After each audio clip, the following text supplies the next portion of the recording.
하나님의 말씀은 마가복음 11장 11절부터 25절까지 말씀입니다.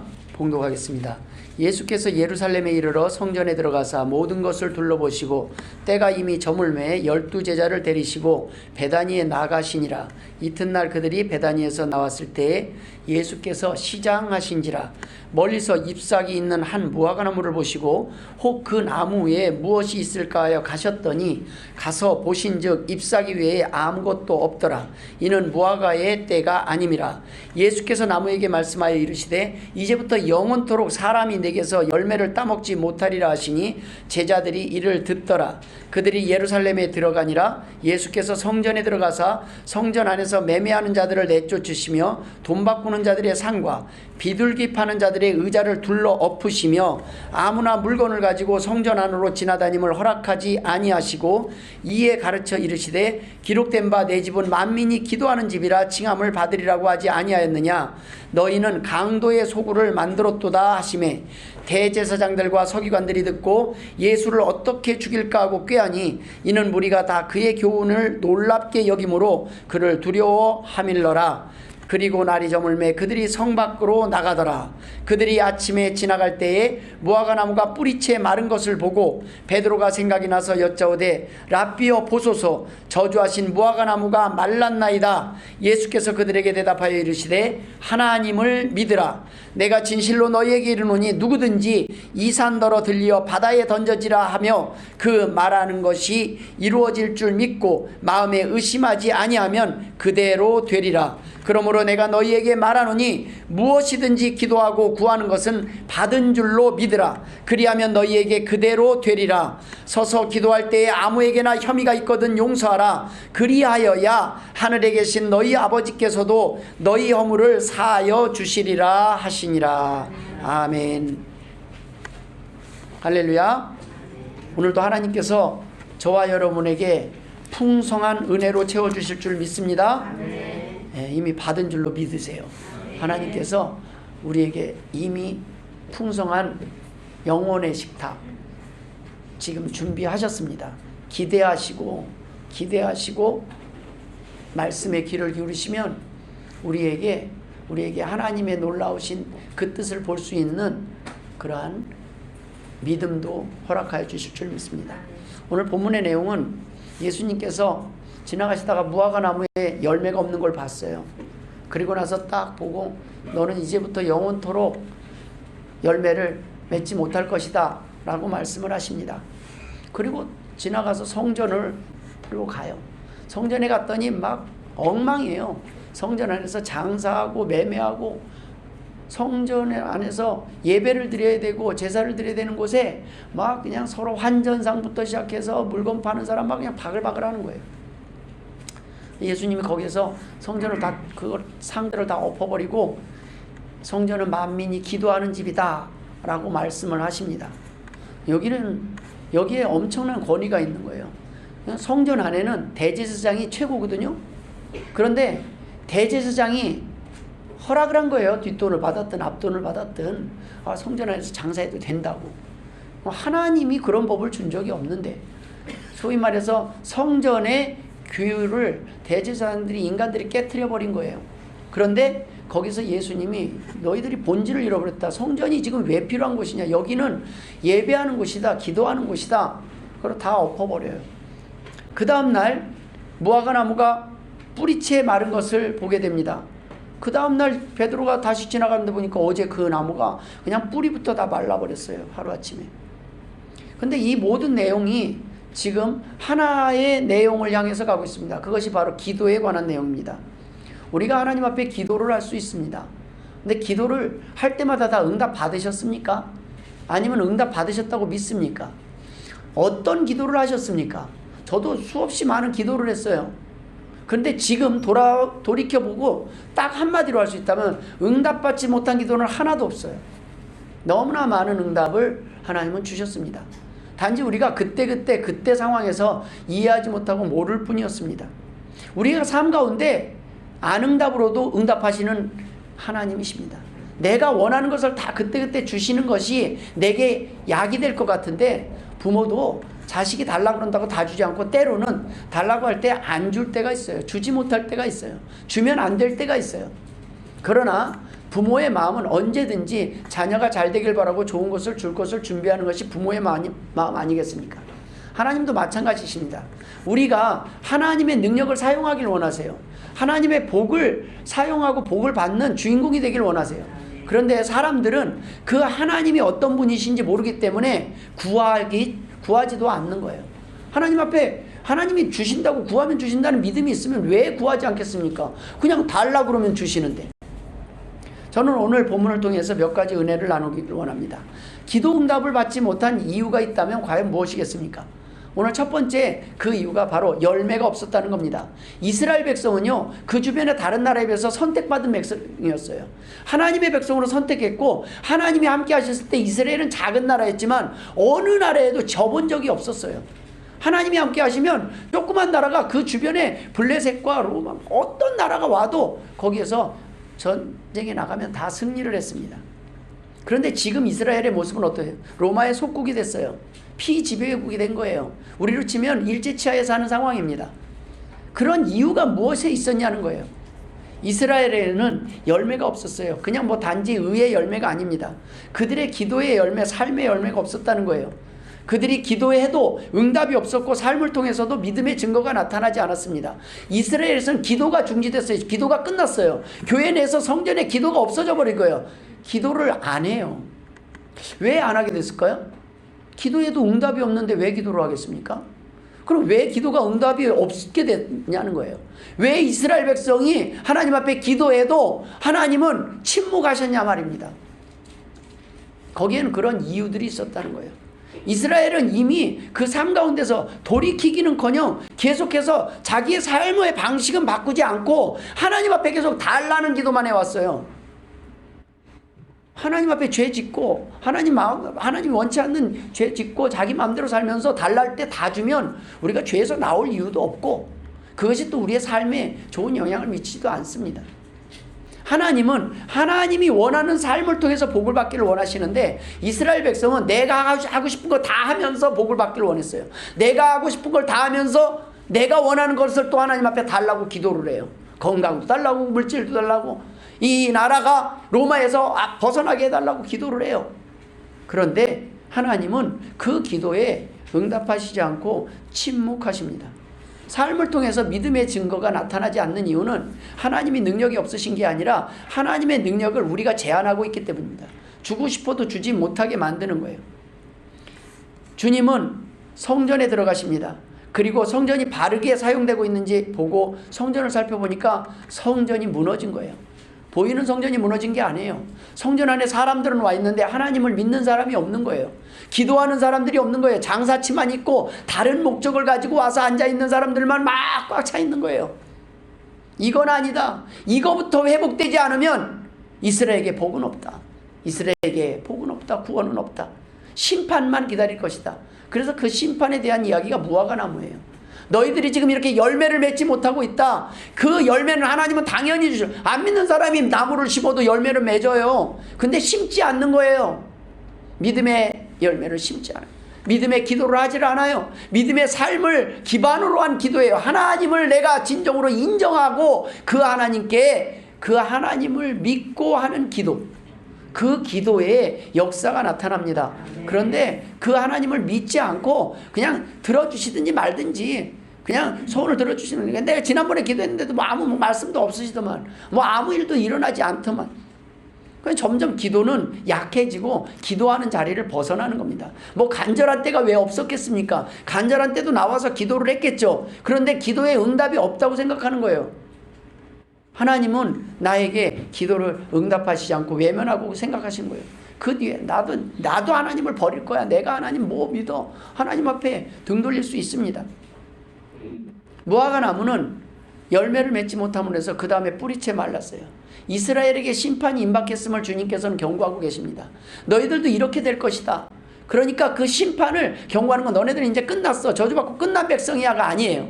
기회가 있다는 거예요. 아직은 복을 받을 기회가 있고 아직은 회복할 기회가 있고 아직은 너희들은 기도하면 된다는 거예요. 그런데 그 무너진 성전, 이 보이는 성전이 아니라 무너진 마음의 성전을 회복시키는 것이 우선이라는 말씀입니다. 예수님께서 그 바로 무화과의 사건 이후에 예수님께서 우리에게 원하는 것은 무엇입니까? 왜 지금 그냥 심판해버리면 되는 거를, 이 세상을 계속 사람들한테 예수 믿어라, 너네들 그러면 큰일 난다, 지옥 간다 계속 말씀하면서 왜 계속 콜링을 하고 계시냐는 거예요. 그냥 쓸어버리고 새로 만들면 되잖아요. 아담과 하와처럼 새로 또 한번 만들면 되잖아요. 그런데 하나님은 우리를 사랑하신다는 거예요. 사랑하면 쉽게 못 버려요. 하다못해 개도요, 키우다가 정이 드니까 의료보험도 안 돼요. 뭐 어디 다치면 의료보험도 안 돼요. 그냥 가면은 수술비 그대로 내줘야 되고요. 약값도 사람보다 더 들어요. 우리는 몇천 원이잖아요. 개는요 의료보험도 안 돼. 근데 그걸 그냥 아프게 죽게 내버려 둘 수가 없더라고요. 하나님의 사랑이, 내가 너희들이, 하나님은 분명해요. 내가 어떻게 너희들이 들풀만 못하냐, 내가 어떻게 공중에 나는 새만 못하냐, 너희들은 내 마음으로 품고 가슴으로 품고 있는 아이야. 난 너희들을 그렇게 쉽게 포기 못한다. 난 너희들이 내가 원하는 계획대로 나의 능력을 경험하면서 누리면서 살기를 원한다. 그런데 이스라엘 백성은 그 하나님을 잊어버렸습니다. 열매를 맺지 못해요. 특별히 택함받고 특별히 사랑받는 그 이스라엘 백성들의 삶이 그들이 받은 거에 비해서 열매가 없는 그 모습을 보고 예수님은 지적한 거예요. 거짓 믿음의 결과를 지금 책망하고 계시는 거예요. 폼만 남은 이스라엘 백성들이에요. 아닙니다. 폼조차 망가져버렸어요. 성전 안에 들어가니까 폼이라도 다 예배드리는 척이라도 하고 있었는데 이제는 예배에는 관심이 없어요. 오늘 장사 많이 됐어? 오늘 어떻게 돈 좀 됐어? 오늘 그거 팔았는데 내가 눈먼 거 이렇게 갔다가 이렇게 싹 해갖고 건강한 양인 것처럼 어차피 불태울 건데, 어차피 하나님의 제사인데 뭐 하나님이 아셔 그냥 태워버릴 건데, 좀 속에 뭐 병든 거 그냥 가져와, 괜찮아. 그 예수 하나님이 아셨잖아요. 이사야에 보면은 너희가 눈먼 것과 병든 것들을 가지고 왔다는 거야. 쓸데없이 어디다 버릴 거 그냥 마지못해 와서 하나님 앞에 이건 뭐 드시든지 마시든지 뭐 하나님 아시든지. 하나님이 하나님이라고 생각하면 절대 할 수 없는 것들을 지금 이스라엘 백성들이 하고 있었습니다. 그것은 무슨 얘기냐면 하나님 앞에 제사는 안 드려도 돼요. 중요한 건 하나님을 잊어버렸다는 거예요. 하나님이 어떤 분이신지, 홍해를 가르신 그 하나님을 잊어버렸고, 만나와 메추라기를 내리신 하나님을 잊어버렸고, 반석 위에서 물을 내신 그 하나님을 잊어버린 거예요. 블레셋 가운데서도 골리앗을 무너뜨리고 그 함께 하시고, 하나님이 여리고성을 무너뜨리신 그 하나님에 대해서 잊어버려버린 거예요. 성전의 목적이 상실됐습니다. 성전이 아니에요. 사람들은 모여있지만 그곳에서는 다른 목적들로 모였어요. 그곳에는 하나님에 대한 관심이 없어요. 사람들에게만 관심이 없어요. 교제의 대상이에요. 여기는 그냥 친교 클럽이에요. 와서 만나서 사람들만 반가워요. 하나님은 별로 안 보여요. 잠깐만 기다리세요. 하나님 지금 할 얘기가 있다니까요. 조금 있다가. 하나님이 그러시는 거예요. 나도 말 좀 하자. 나도 말 좀 하자. 내 말에 좀 귀를 기울이면 안 되겠니? 하나님이 기다리고 계시는 거예요. 일주일 동안 기다리고 계셨습니다. 얼마나 하고 싶은 말씀이 많으셨겠습니까? 그 하나님이 그 말씀을 저와 여러분에게 전하시는 이유는 복을 주시기 위해서야. 우리가 잘 되길 원해서요. 그런데 성전이 본래의 목적을 잃어버리고 잘못되게 지금 사용되고 있었어요. 교회는 왔지만은 성전이 아니에요. 우리의 몸이 하나님은 성전이라고 말씀하셨어요. 거룩한 전이라는 거예요. 우리가 예배할 수 있어요. 우리 진성 형제 스페인에 있어도 주보 보내주고 말씀 파일 보내주면 그곳에서 예배가 돼요. 그곳에 하나님 앞에 기도하고, 그곳에서 교회 이제는 시공을 초래해요. 저도 금산에 있을 때 새벽에 가끔 줌으로 지금 예배 드리잖아요. 다 돼요. 이제는 하나님은 공간을 제한하시는 것이 아니에요. 어딘지 그 마음이 있는 곳이 내가 함께하는 공동체가 교회예요. 내 안에 하나님이 계시면 내가 어디에 있든지 상관이 없어요. 그곳에서 하나님은 역사하시고 사용하실 겁니다. 그런데 우리 몸이 본래의 목적을 잃어버리고 나를 위해서, 죄를 위해서 사용될 때 하나님은 그 목적을 잃어버린 성전을 보고 안타까워하시는 거예요. 그게 병든 거예요. 그냥 건물도 건물이 아니고 하나님을 위한 건물로 사용되었을 때 그때가 거룩한 곳입니다. 이곳에서 사랑이지 이곳에서 치고받고 싸우면 이것은 거룩한 전이 아니에요. 하나님은 그런 것을 뒤집어 엎어버리실 거예요. 그곳에 있는 사람들이 교회를 만드는 거예요. 건물이 만드는 게 아니라 우리의 마음의 성전이, 우리의 마음 안에 죄악이 깨끗해졌을 때 우리가 하나님의 사람다운 삶을 사는 거예요. 거룩한 도구로 쓰임받는 거예요. 그런데 놀라운 것은 그 더럽혀진 이 컵을 하나님은 버리시지 않고 있다는 거예요. 우리를 더럽혀져서 사용 못해요. 지금 이거 쓸 수 있겠어? 근데 일반 사람은 버려 새 거 사지. 그 사람 끝났어. 근데 하나님은 그게 아니에요. 잠깐만 기다려봐라. 내가 좀 닦아볼게. 닦고 광내고 닦아서 다시 쓸만하네. 요거는 여기다 놓으면 좋겠다. 하나님은 지금도 우리를 닦고 계시는 거예요. 우리를 닦고 계시는 거예요. 오염된 우리를 닦고 다시 사용하기 원하시는 거예요. 별거 아닌 컵이지만 요 컵 안에만 가득 금으로만 채운다면 얼마나 이게 귀해지겠습니까? 다이아몬드로 채우면 조금 더 가치가 있겠죠. 중요한 것은 컵이 대단한 게 아니라 이 안에 무엇을 채울 수 있느냐는 거예요. 우리 안에 금보다 귀한 다이아몬드 같은 귀한 성품들, 마음들, 그러한 건강한 생각들로 가득 채우기를 원하신다는 말씀입니다. 우리 마음이 상처를 받고 마음이 병이 들면요, 어떤 것이 와도 인상 탁 쓰면 우리 저 사람은 정말 곧 죽겠구나. 살아도 산 게 아니에요. 그런데 우리가 아무것도 없어도 내 마음이 기쁠 때가 있지 않아요? 예수님이 이렇게 성전을 뒤엎고 제대로 세우기를 원할 때 종교적 지도자들, 대제사장들은 이거 분위기상 뭐라고 해야 되는데 바른 말을 하셨거든요. 옳은 말을 하셨거든요. 여기서 잘못하면은요, 대제사장들의 체면이 완전히 똥이 되는 거예요. 이 말은 못하고 근데 틀린 말이 하나도 없으셔요. 주님이 하신 말씀이 여기는 만민이 기도하는 집이라고 했는데 니네 지금 뭐 하는 거냐. 그러니까 군중들은 다 보고 있어요. 이거 어떻게 지금 얘기를 하나. 할 말은 없고 지금 뭐라고는 못하는데 일단 물러나 있어요. 잠깐 이거 뭐라고 대처하기 힘들겠다. 그러고 있을 때 그들은요, 뒤에서 예수님을 잡아서 죽일 계획들을 공모합니다. 여러분, 여기서 예수님이 살려면 얼마든지 사시죠. 근데 예수님은 그 성전 없는 게 뭐냐면 살기 위해서 하신 행동이 아니에요. 죽기 위해서 하신 거예요. 내가 너희들을 위해서 대신 죽어야 되겠다. 근데 그 대제사장 가야바가 굳이 그 계획을 안 해도 예수님은 어차피 누군가를 통해서 죽으실 수 있어요. 근데 굳이 가야바가 내가 없으면 안 돼. 빌라도가 내가 없으면 안 돼. 나는 꼭 필요한 존재였어. 아니에요. 하나님은 꼭 그 악역을 가룟유다가 안 하기를 원하셨다는 거예요. 가야바가 아니고 다른 사람이 될 수 있었어요. 그것을 나는 이거 죽어도 못해. 그럼 또 다른 사람이 했겠죠. 근데 나는 내가 죽을까봐 안 되겠어. 내가 빌라도 군중이 무서워서 빌라도는 그냥 니네 마음대로 해. 방관을 해버렸어요.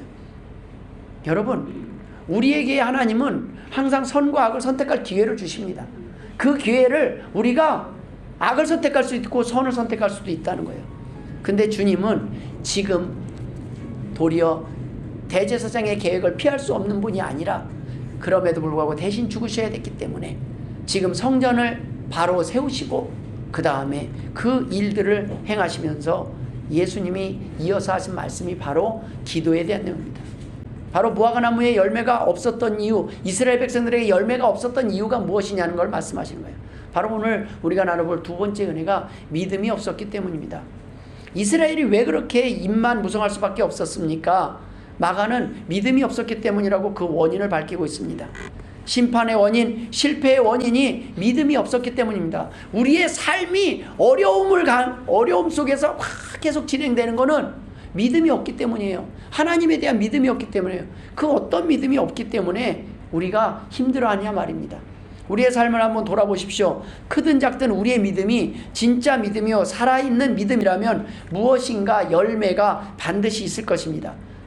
큰 열매는 못 맺더라도 뭔가 있어요. 그래도 내가 살면서 그래도 내가 뭔가 선하게 한 일이 있고 하나님의 자녀답게 조금이라도 뭔가 해요. 아무것도 안 하는 거 없고 아무 열매가 없던 거 없어요.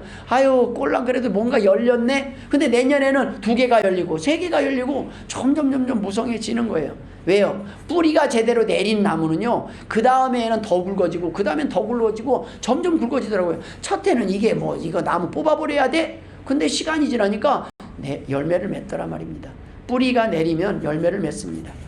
이스라엘 백성들에게는 이 열매가 전무했다는 것은 아예 뿌리에 믿음이 없었다는 걸 말하는 거예요. 다 잃어버린 거예요. 베드로가 라삐어 부서서 저주하신 무화과나무가 말랐나이다 했을 때 예수님이 하신 말씀이 무엇입니까? 누구든지 이 산더러 들려 바다에 던지라 하며 그 말하는 것이 이루어질 줄 믿고 마음에 의심하지 않으면 그대로 되리라고 말씀하십니다. 이 무슨 말씀입니까? 왜? 무화과 나무가 죽었다니까 예수님이 뜬금없이 하시는 말씀이 산 얘기를 하는 거예요. 지금 제자들이 보는 바로 앞에서 하는 감람산입니다. 우리로 지금 뭐 한라산, 백두산 뭐 유명한 그 주변에 여기는 뭐예요? 무슨 산? 네, 대전에? 네? 네, 뭐 식장산, 뭐 대둔산, 보문산 뭐 네, 그런 산이에요. 근데 그 산을 보면서 이 산을 옮길 수도 있다는 거예요. 여러분 우리의 삶 가운데 산이 무엇입니까? 산을 옮길 수 있습니까? 기도하면 옮길 수 있어요? 옮길 수 없는 게 산이에요. 우리가 살다 보면 산을 접할 때가 있어요. 불가능한 산과 같은 사람이 있어요. 절벽과 같은 사람이 있고 문제가 이거는 사람으로서 해결할 수 없는 문제들을 겪어요. 건강도 뭐 앵간한 거는 내가 노력을 해서 뭐 해보지만 내 몸에 때로는 이건 내가 할 수 있는 것이 아무것도 없는 그런 산과 같은 문제들을 태산과 같은 문제들을 우리가 눈앞에 직면할 때가 있습니다. 그럴 때 주님은 일반 사람들은 에이 안 돼. 어떻게 산이 움직여? 어떻게 산이 움직여? 그리고 기도 자체를 포기해요. 그런데 하나님은 그 산을 움직일 수 있는 분이 하나님이시라는 거예요. 그 문제를 해결할 수 있는 것. 사람이 할 수 없는 일을 하나님이 해결하실 수 있다는 말씀입니다. 그 믿음이 있느냐는 거예요. 너희가 그 믿음이 없다는 거예요. 그냥 이거는 안 되지. 그런 건 기도하지 말아야지. 아니에요. 믿음이 있다면 기도해보라는 말씀입니다. 우리가 그런 살다 보면 겪게 되는 두려움 속에서 하나님 이 문제는 제가 못 풀겠습니다. 우리의 삶에 순탄한 길 또는 하나님 인도하신 예비하신 복된 길 그런 건요 우리의 계획으로 만들어지진 않습니다. 하나님이 많은 도울 자들을 보내주시고 환경을 보내줘요. 어떤 사람은 꼭 주식을 사도 뒷북을 치는 사람이 있고요. 뭐 비트코인 다 떨어질 때 사갖고 망하고 남들이 또 오른다고 그러면 그때 사는데 그 다시 하락세고 막 이상하게 하는 것마다 뒷북을 쳐요. 근데 어떤 사람은 에라 모르겠다 그냥 사놨는데 나중에 보니까 오른 거예요. 이런 모든 것들을 좌우하시는 분이 하나님이십니다. 중요한 것은 하나님께서 진짜 우리에게 경고하시는 건 심판에 대한 준비를 하라는 거예요. 심판에서 자유로울 수 있는 방법이 믿음입니다. 그 믿음의 증거가 바로 기도라는 겁니다. 믿음이 없이는 기도할 수 없고 기도하지 않는 사람 치고 믿음이 있는 사람이 없다는 것입니다. 기도는 간단한 거예요. 주세요 이거 아니에요. 주세요. 하나님 도와주세요. 이거 참 도와주세요. 특히 여자보다 남자들이 기도를 잘 못하는 것 같아요. 웬만하면 이거 누구한테 아쉬운 소리를 안 하거든요. 여자들은 그냥 주세요, 도와주세요, 나 좀 도와주세요. 쉽게 연약함이 성경에는 강함이 된다고 그랬어요. 하나님 앞에서는 우리가 신부라고 그래요.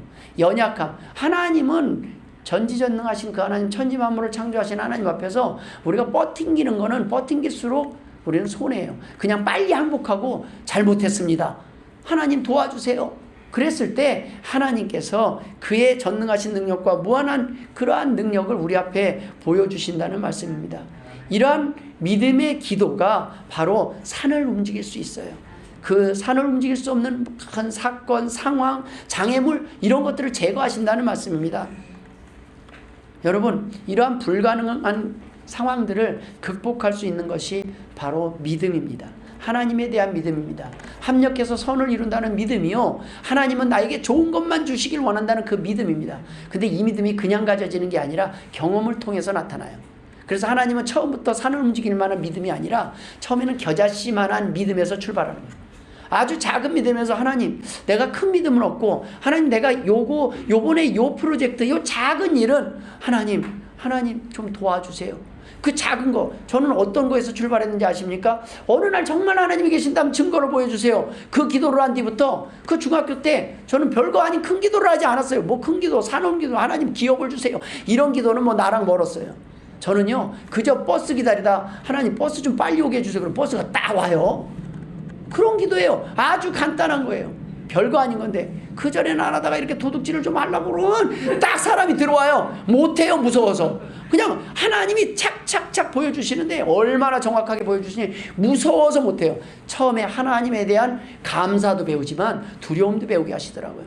그런 모든 것들이 하나님의 살아계신 거예요. 그 겨자씨만한 믿음을 드리기 시작할 때 하나님은 점점 믿음이 자라는 거예요. 처음에는 작은 기도부터 하세요. 뭐 대단한 걸 위해서 기도하지 마세요. 작은 것도 하나님 앞에 믿지 못하는데 우리가 어마어마하게 큰 거 기도한다 해도 그거는요 주문에 불과해요.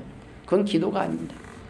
우리가 믿음이 생긴 사람들이 어떠한 삶을 살아요? 예배 드리다가 타 죽은 성도들이 6.25 때 있었잖아요. 바깥에서 문을 막아버리고 공산당들이 바깥에서 그냥 예배 드리는 걸 알고 그날 문을 폐쇄해버리고 바깥에서 불을 질러버려요. 그 안에서 타 죽습니다. 전도하다가 순교한 제자들이 있어요. 그런데 그런 사람들이 이러한 것을 어떻게 기쁨으로 죽을 줄 알아요.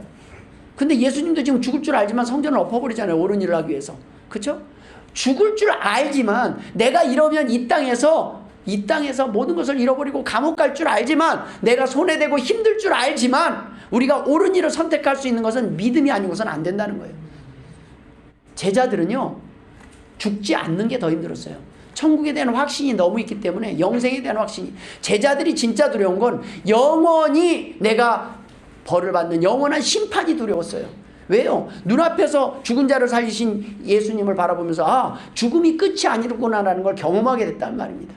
유튜브에 보면은 죽음을 사후세계를 경험한 사람들이 올린 영상들이 있어요. 지옥을 경험한 사람들. 우리가 경험하고 나서야 하는 것은 너무 늦습니다. 기회가 없을 때가 있어요. 그런데 그것을 알고 나면 이 땅에서 죽음이 두렵지 않으면 그 사람은 현재 죽음이 두렵지 않는 마음으로 살아간 사람은 항상 평안할 수밖에 없어요. 걱정이 없어요. 사업을 해요? 일단 하나님께 맡깁니다. 하나님 나 이거 하려고 그러는데 하나님 내가 잘못된 사업이면 막아주시고 하나님 내가 잘못되지 않았으면 하나님 도와주세요. 하나님 어떤 길로 인도하시는지 이 길이 잘 되는 길로 좋은 길로 인도하실 줄 믿습니다. 그렇게 기도하고 가기 때문에 담대함으로 가는 거예요. 두려움이 없는 거예요. 아브라함은 도저히 불가능한 나이에 약속하신 이삭을 선물로 받습니다. 엘리야는 어떤 기도를 합니까? 하늘에서 불이 내려달라고 불로서 응답해달라고 산꼭대기에서 해요. 노아는 어떤 기도를 합니까? 노아는 그냥 산꼭대기에다가 아예 방주를 지어요. 산꼭대기에다가. 이러한 말도 안 되는 그러한 행동을 할 수 있는 것이 바로 믿음이라는 겁니다. 하나님을 만나면요 어떤 행동을 할 때 담대함이 생깁니다. 근데 그것은 다른 신들도 있어요. 다른 신을 믿는 사람은 그런 믿음이 없어요. 믿으니까 여기저기 가서 기도하는 거예요. 돌에다가도 기도하고 내가 없으면 답답하니까 내가 만들어서라도 기도하고. 그건 어떤 종교에도 있습니다. 중요한 건 응답하시는 하나님을 경험하실 수 있다는 거예요. 하나님은 반드시 저와 여러분을 만나 주실 것입니다. 우리가 믿지 않고는 경험할 수 없는 세계가 바로 믿음의 세계입니다.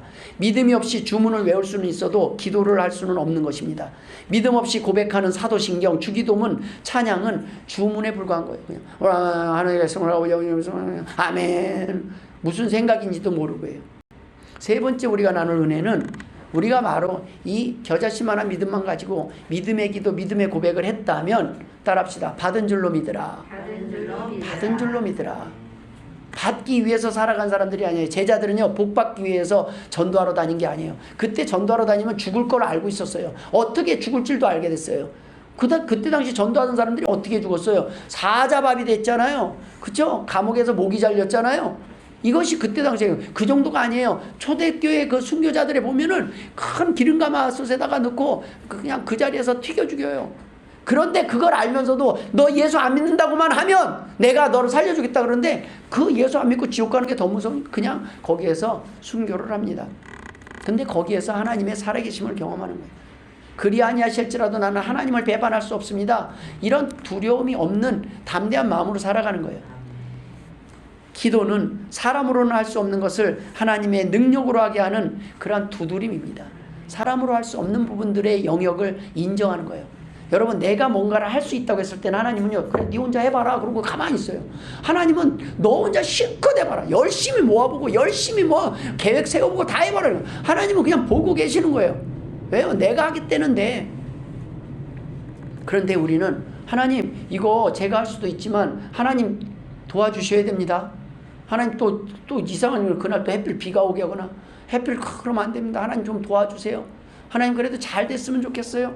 하나님 앞에 이렇게 겸손한 마음으로 작은 기도부터 드리기 시작할 때 하나님이 우리를 얼마나 사랑하시는지 응답하신다는 말씀입니다. 예수님께서는 제자들에게 무엇이든지 기도로 구한 것은 이미 받은 줄로 믿으라고 말씀하셨습니다. 이 믿음의 기도의 특징이 무엇입니까? 우리는 어떻게 그럼 기도를 하면 응답받을 수 있습니까? 오늘 본문에서 주님은 세 가지 응답받는 기도의 방법을 말씀하십니다. 그 첫 번째가 하나님을 믿으라고 하셔요. 두 번째가 믿고 마음에 의심하지 아니하면 그대로 되리라 라고 말씀하셔요. 세 번째는 무엇이든지 기도하고 구하는 것은 받은 줄로 믿으라 라고 말씀하십니다. 한마디로 믿으라 믿으라 믿으라. 의심하지 말라는 거는 믿으라는 얘기잖아요. 믿으라 믿으라 믿으라는 거예요. 한마디로 믿음의 기도가 응답된다는 말씀입니다. 의심하지 않는 기도, 그 기도가 응답받는 기도입니다. 그런데 이걸 어떻게 우리가 알 수 있냐는 거예요. 그것이 오늘 본문의 마지막 절입니다. 많은 사람들이 기도가 막힌 게 무엇 때문인지를 몰라요. 왜 기도 응답이 안 되는지 몰라요. 근데 그 기도가 내가 지금 제대로 하고 있느냐 안 하느냐, 내가 예수를 제대로 믿는지 안 믿는지 알 수 있는 딱 하나가 키워드가, 따라합시다, 용서. 많은 사람들의 신앙이 바로 여기에서 멈춰 있어요. 도저히 불가능할 것 같은 감람산 앞에 딱 멈춰 있는 거예요. 다른 건 다 돼도 용서가 안 돼요. 이 사람만큼은 용서할 수 없습니다. 이번만큼은 용서할 수 없습니다. 이 죄만큼은 용서할 수 없습니다. 내가 다른 건 다 받아들여도 이 사람만큼은, 이 죄만큼은 내가 이거는 내 죽을 때까지 내 눈에 흙이 들어가도록, 그런 마음으로는요 천국 못 갑니다. 용서하지 않으면 용서받을 수 없다고 그랬어요. 용서하실 수 있는 믿음을 하나님이 주실 거예요. 다 용서하세요. 그 누가 무슨 죄를 져도 다 용서하셔야 돼요. 그 용서가 되는 게 기적이에요. 저는 그게 산이라는 거 알아요. 목사니까 용서가 쉬울 것 같죠. 저도 잘 안 돼요. 누가 공격하고 욕하고 욕하면 순간적으로 확 마음에 섭섭한 것도 생기고, 나 그냥 이럴 수도 있잖아요. 근데 바로 이 말씀 앞에 서면, 하나님 알겠습니다. 하나님의 마음이 이 마음이군요. 하나님의 마음이 이걸 원하시고, 용서해라. 용서해야 네 마음이 편하다는 거예요. 내가 미워하는 그걸 갖고 있으면 체한 거, 밥도 안 넘어가. 화가 나서. 안 그래요? 안 그런 것처럼 표정을 딱 보시는데 저만 화를 내나 봐요. 저는 밥이 안 넘어갈 때, 그러면 바로 마음에 용서하고, 하나님 주의 이름으로 내가 용서할게요. 그걸 하고 나면 그제서야 밥도 넘어가고, 하나님 그 사람 잘 되길 바래요. 또 그런 기도를 할 때 하나님께서 나를 건강케 하신다는 거예요. 모든 병이 스트레스에서 와요. 화가 나면 여러분 우리만 손해입니다. 우리 어머님이 전화를 해서 물었어요. 어머니 몸 어떠세요? 그냥, 야, 안 아픈 데가 없지. 다 아프지. 그래서 좀 짜증 안 나요. 막 승질 좀 내지 그러셨어요. 그러니까 그런다고 뭐가 달라지냐. 그쵸. 승질 내면 화만 나는, 안 좋은 일 있으면 막 욕은 할 수 있어요. 일시적으로 좀 시원할 수는 있어요. 그런데 그런다고 내 마음이 평안해지냐 말입니다. 이를 빡빡 갈고 내가 칼을 갈면 마음이 편해지냐 말입니다. 여러분, 다른 것은 다 돼도 용서가 안 된다고 그러면 여기서 막혀 있는 거예요. 이것이 기도 응답을 막는 결정적인 이유라는 말씀입니다. 그래서 오늘 본문 25절에 서서 기도할 때에 아무에게나 혐의가 있거든 용서하라. 그리하여야 하늘에 계신 너희 아버지께서도 너희 허물을 사하여 주시리라 하시니라. 용서한 후에 하는 기도가 믿음의 기도요, 응답받는 기도라는 말씀입니다. 이것을 주기도문에 분명히 명시되어 있습니다. 마태복음 6장에 우리가 우리에게 죄 지은 자를 사하여 준 것 같이 우리 죄를 사하여 주옵시고, 마태복음 6장에서는 주님께서 이 주기도문을 가르쳐 주시고 바로 이어서 좀 더 디테일하게 이런 말씀을 언급하십니다. 마태복음 6장 14절 15절에 너희가 사람의 잘못을 용서하면 너희 하늘 아버지께서도 너희 잘못을 용서하시려니와 너희가 사람의 잘못을 용서하지 아니하면 너희 아버지께서도 너희 잘못을 용서하지 아니하시리라. 이 모든 게 용서에 관한 내용이에요. 용서가 바로 기도 응답의 비결이고, 응답받지 못한 기도의 원인이 용서받지 못한 삶에 있다는 말씀입니다. 여러분, 예수를 믿는다는 것은 값없이 죄를 용서받았다는 것이요, 다른 사람들을 용서할 수 있는 이유를 갖게 되는 거예요. 오늘부터 내가 다른 사람을 용서할 수 있어요. 막 공격해봐요. 사실은 다른 사람이 나를 핍박하는 사람이 주변에 있어요. 근데 우리가 자꾸 놓치는 건 뭐냐면, 하나님이 그 사람을 내 곁에 오지 않도록 막으실 수 있다는 걸 자꾸 놓쳐요. 하나님이 질병도 안 오게 하실 수 있어요. 근데 왜 질병을 허락하시냐 말이에요. 내 안에 기본적으로 아직 그릇이, 나는 30까지는 참어. 근데 50을 못 참아요. 그럼 이 사람은 사업을 하든 뭐든 하든 50에서 문제가 생겨요. 하나님은 뭐냐면 나를 크게 쓰려면 먼저 불로서 연단을 하듯이 네가 이러나 저러나 흔들리지 않는 준비 먼저 시키는 거예요. 근데 그 준비가 안 되고 만만해 보이고 하나님은 잘 될 거야. 이 세상에 모든 거 잘 되시겠지. 그러고 시작을 했다가 딱 30까지 잡는데 50에서 뒤집어져 버리는 거예요. 말 한마디 잘못하고 욱하고 한 번쯤 뭐 결혼 다 좋게 하죠. 근데 한 번 못 참아서 서로 죽이네 살리네 하고 죽고 살리고 모든 인생이요. 하나예요. 하나. 많은 거지. 그런데 그 하나가 뭔지 아십니까? 내 앞에 각자 앞에 산의 크기가 달라요. 내가 준비된 사람은 웬만한 산에서는 흔들지 않는데 딱 준비하고 있는데 나는 70인데 80에 딱 산이 앞에 있으면 무너지는 거예요. 내가 견디질 못해요. 그 압력을.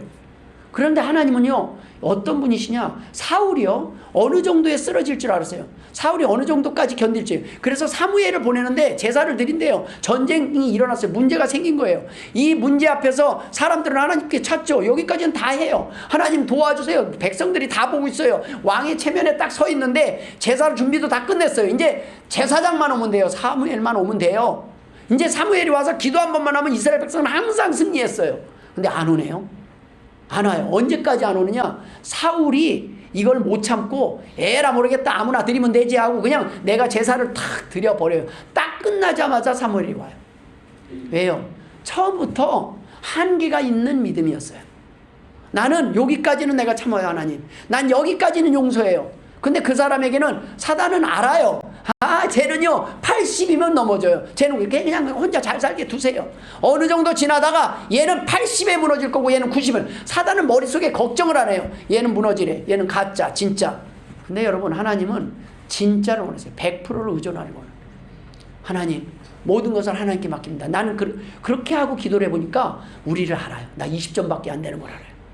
하나님 나는 강한 줄 알았더니 탁 던져보면 반응을 해요.